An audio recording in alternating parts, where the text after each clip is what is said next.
So we have a really good property management company that has criteria in place, which the previous property management company, we're not sure if they had it in place or not, or if they were just renewing the leases as they went. But even if you want to renew your lease, you have to go through the list of criteria now with our property management company to make sure that you fit the criteria that we want on our property. As an operator, I know other investors are romanticizing multifamily investing, and I'm looking to learn from other investors' mistakes. I know you are too, and you found the right place. Welcome to Myers Methods Presents Multifamily Missteps.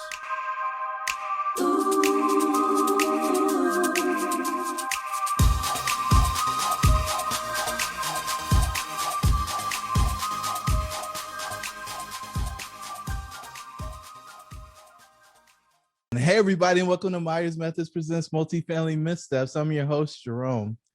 And my face already hurts because I've been laughing and grinning for so long. I've got Christy Keeton with me today. Christy, how are things in your neck of the woods? And how are you just putting all these things on a contract? You were blowing this thing out the water.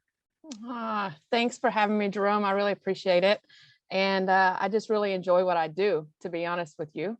Broker relationships, constantly massaging those relationships and making sure that my name's in front of them at all times. And, you know, they know that we close deals. And so therefore they keep bringing them to us. So the listeners may not know much about Christy because this is only your second podcast interview. Yay! So let's introduce the world to Christy. Who is she and what's she been up to? So for 15 years, I was in the oil and gas industry. I was an engineering technician. I analyzed all of basically their deals, where they wanted to drill wells. They would tell me where they wanted to drill them. I would go in and I would put all the numbers together. I would take all the research and say, yeah, that's a really good area to drill in, or you might want to stay away from that one. And so that kind of just rolled over into the real estate industry, where now I analyze the deals and see if the deals work for the criteria for my capital investors. And if it works, it works, man. And normally mine are home run because I'm a very conservative underwriter. I decided multifamily in 2019 after it was a mutual agreement with me and the president of the company. It was time to go. There were things that I just wouldn't say yes to, and he needed somebody to say yes to, and I just was not that person. I believe in integrity and investments. I believe in investors, and so therefore, if you're going to put numbers on a paper, they need to be legitimate numbers. That's my deal. So multifamily is where I went. We did flip some homes between 2012 when we created Keeton Realty Investments. And in 2019 was our last flip. Woo! And we decided to go into multifamily full time. And that's where I got hooked up with Quattro Capital. Wow. And all right. You're trying to skip over. Wait. I am skipping over a little bit. Everybody that's flipped houses has at least one horror story. What is yours? Tell me. Tell me. So this horror story was definitely the last flip house I had. So I partnered with my son back in 2012. And again, we flipped houses. We flipped a few houses between 2012 and 2019. So at the end of 2019, we're flipping what I call my last house. And in the middle of that, he decides that he doesn't want to do it anymore and he walks away. So my partner's left. And now my general contractor has noticed that my partner has left and decides to walk with money that I had already given him on the job. We're talking $6,000. Then I had some other shyster guys that were recommended by friends of mine that came in and literally just messed up walls, put holes in walls. I mean, it was a mess. And so I physically, and a couple of friends of mine physically had to go in and redo a lot of that house. And that house should have been a 5-week flip. It ended up a 5-month flip, including about 2 months of that being part of the pandemic. So yeah, what I can tell you out of that last flip is just because their family does not make them good partners. Ooh, that just hurts some folks because they just want to do business with family. What Yeah. do you mean? Just because they're family, they're not good partners? Because partnership is So, my whole game, right? So we've yeah. got to go down the rabbit hole a little bit. Yeah. So I look for partners that are like-minded, that have the same grit, same tenacity, same work ethic, same uh, charity mindset, those kind of things that you have to line up. As much as I love my son, was also my partner, we just didn't line up in our mindset. It is about money, but it's not all about money. And so it's all it to me, it's not all about putting money in my pocket as much as it is necessarily helping others along the way. Putting money in my pocket is just a bonus of helping others along the way. Well, in his mind, it was about money. And so our we didn't click.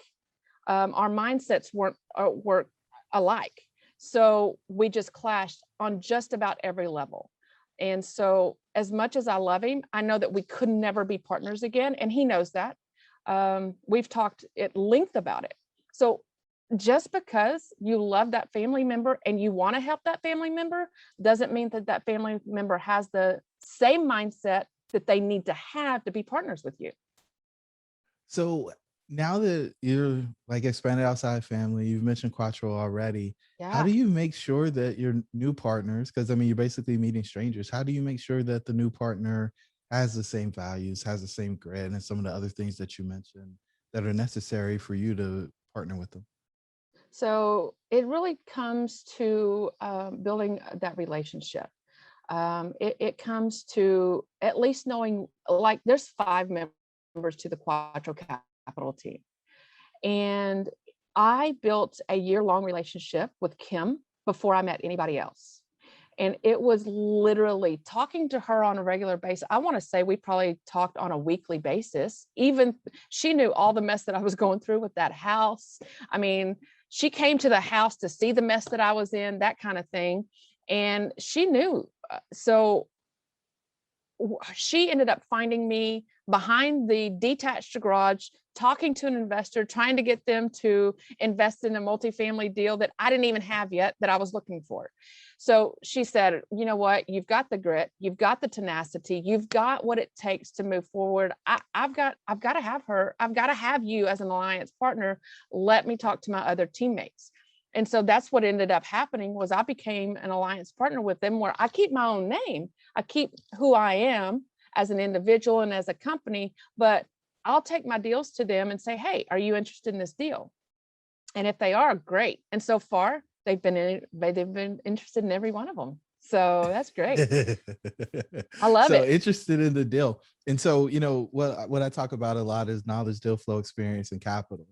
And so what I think makes people valuable to potential partners, especially folks that have the ability to raise big dollars and have balance sheets, is finding the deal. And that's what you're doing. You're finding deals, presenting them to folks that have experience and the balance sheets and liquidity to help you take down things that would be pretty difficult for you to take down on your own. And then that's bringing additional capital to the deal as well. And I think it's just the simplest way to scale. Like, I think a Oh, lot of yeah. folks are just, hey, I'm going to set up my syndication business and I'm going to learn how to raise money and figure out how to operate it. And I'm going to do it all by myself. And that's what the guru told me I could do. After I gave them $30,000, I find out that really all I'm going to do is raise money. And I don't begrudge anybody for going down that path because it is really sexy to say, hey, you're going to get a huge acquisition fee. But I've learned by watching people navigate the thing that that doesn't actually happen. But at No. Quattro, it does happen. So let's talk about the deal because I mean I know this is missteps and you've got a great misstep story, but I just want to shine the light on the partnership because there's a lot of empty promises out there, but these folks are actually really following through when they actually find people who make sense for partnership. So like what tell us a little bit about that first deal and potentially second if you want to, and kind of like how it all worked out for you. Yeah, so Quattro Capital is great. I love them, and they not only care about you and your business, they care about you on a personal level as well. And so partnering with them, being like-minded, again, being like-minded people, where it's not just about the bottom number, but it is also about the people that are living in the multifamily, the people that the investors that are coming in for the multifamily. It is enriching their lives as well. So with that said, I have broker relationships, of course, that I have built over the years, and you have to build them. You have to build those relationships. And the deal ended up where we had one deal on the hook, and we were first in line. We were going to get the deal. The brokers fought for us to get the deal at like legitimately 3 days after the call for offers. There was another guy that came in that owned the property around the corner from that one. He came in and swooped it up with money going hard day one. And I'm like, we can't really compete with that. So the brokers felt really bad about doing that. So they gave us another deal that they hadn't put on market yet. So it was a pre-market deal. And so we went over there, loved it. Found out where they wanted us to be. We came in at where they wanted. The brokers were able to fight for us to get this deal. And lo and behold, we got it under contract. I want to say October of last year. We closed in January of this year. And so that was my first multifamily deal closed. So exciting. It was 110 Boom. units. Yeah, 110 units, Decatur, Georgia. And Quattro Capital, the way that they do their business when you're an alliance partner with them is you bring a deal to them. They'll give you part of the deal, but up front you get 50% of the acquisition fee. Now, let me explain to you how quickly that changed my life. You mentioned a $30,000 number earlier in the education guru program, whatever. I was one of those that allowed them to talk me into more things and more things and more things. So I'm into that alone at almost $100,000 because I've learned my lesson on that one. You trusted them. I did. You trusted them. Yeah, I did. I trusted that whatever they were telling me I needed, I really needed. A lot of people want to be profitable multifamily operators but lack the knowledge, deal flow experience, and capital to be successful. They often try to overcome these challenges out of order, slowing or eliminating their ability to get their next deal done. We've developed a framework that allows them to gain the knowledge they need to find profitable deals. When they do, they create the time and location freedom, as well as the generational wealth they desire for their family.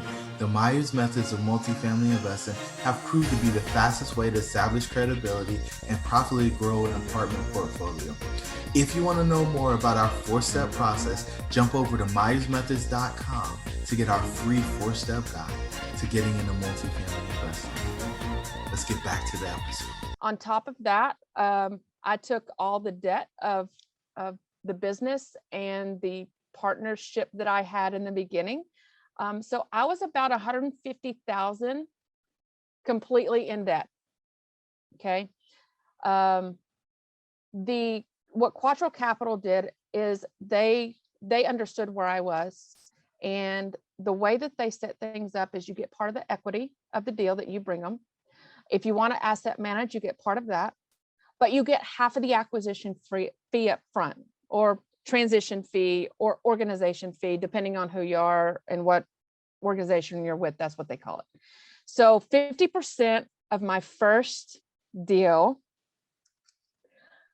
I was wired $207,000. First deal, 110 units, 207,000, which of course I took some of that obviously and have now invested it into my deal that'll be closing at the end of this month, my second deal with Quattro. But the majority of that paid off my debt. I mean, Did you cry? I did. I bet you did. Not only did I cry, I think Kim cried. I think I think Tammy cried, my other part. I really think that just knowing that they cared enough, or they care enough to do something like that with somebody that brings them a deal. It's not about the bottom dollar for them. It's not just about money, because they have now enriched my life because of what they've done for me. You know what I mean? And I don't know of any other capital company that does that for their people that bring them deals. I don't know of anybody else. Do you? Nobody's gonna do that. No. And so the deal that'll be closing at the end of this month is almost another 6-figure number. I don't mind telling my first deal with my first number, but my second number's, gotta keep that. But look, this is the deal. I landed another deal last week of almost 25 million. So if you can just kind of do the numbers on that, it's 3 to 5% acquisition fee on that one as well. So my goal this year is 1,000 units under my belt and $1 million in acquisition fees. And I may end up hitting the acquisition fee before the 6-month mark comes this year. So I'm already at 190 units as of the end of this month.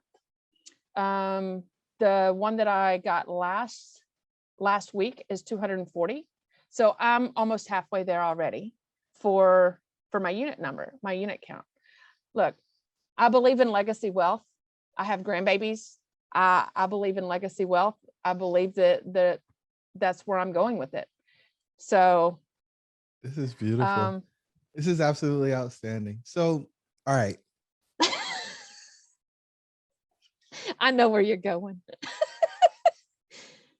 So I mean, as perfect as that first one worked out, was there anything that didn't go exactly as you thought it would? That's a really good question. Yes, the answer is yes on that one.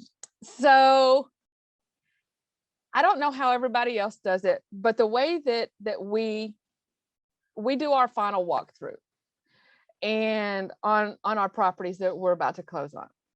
And so you got me in tears there, Jerome.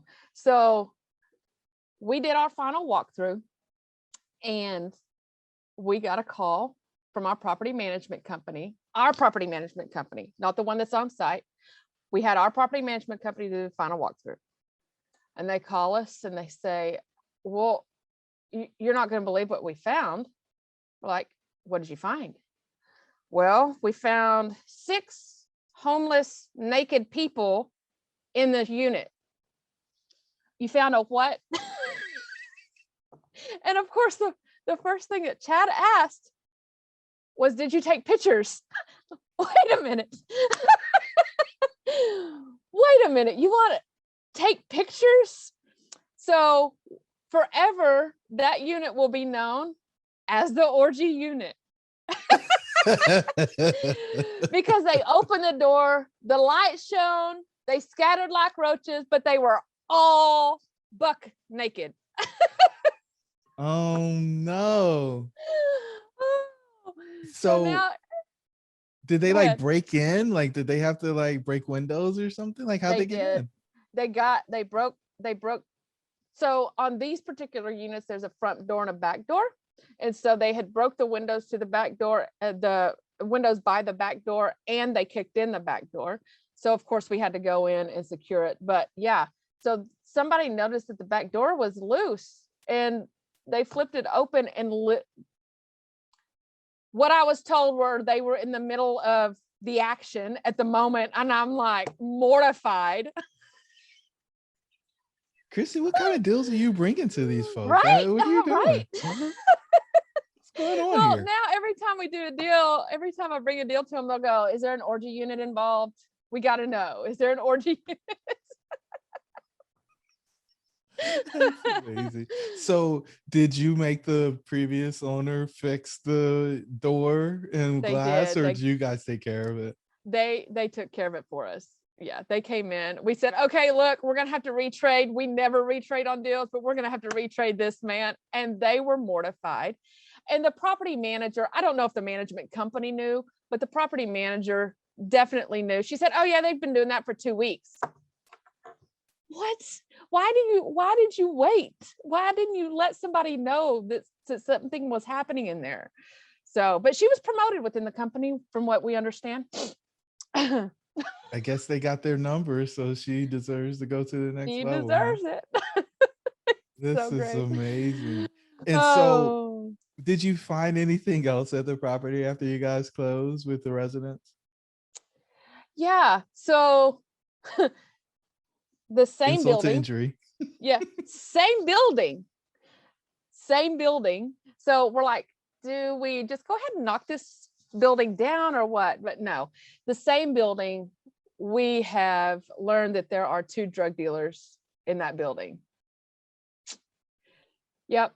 Yep. And so what I would say is vet your tenants a little better. Although you have your lease audit, yeah, and you have your verification of employment, your occupational verification, that's great.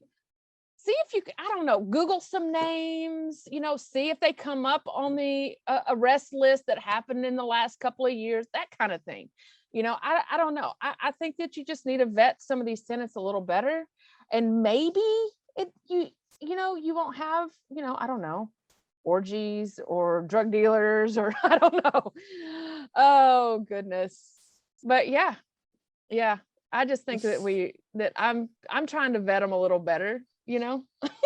So, I mean, what can you do right now with like the eviction moratorium? Can you do anything, or do you just have to kind of let it ride right now? So Georgia's eviction moratorium actually ended in November. So we do have evictions out. However, our contract, which is the lease, says that there cannot be any illegal activity, or we can terminate your lease immediately. And so that's what we're working on at the moment. Wow. Okay. Yeah. And so little lost rent for a little while, but safer community.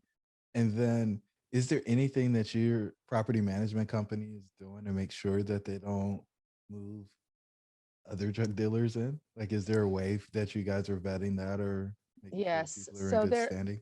Yeah, so we have a really good property management company that has criteria in place, which the previous property management company, we're not sure if they had it in place or not, or if they were just renewing the leases as long as they went.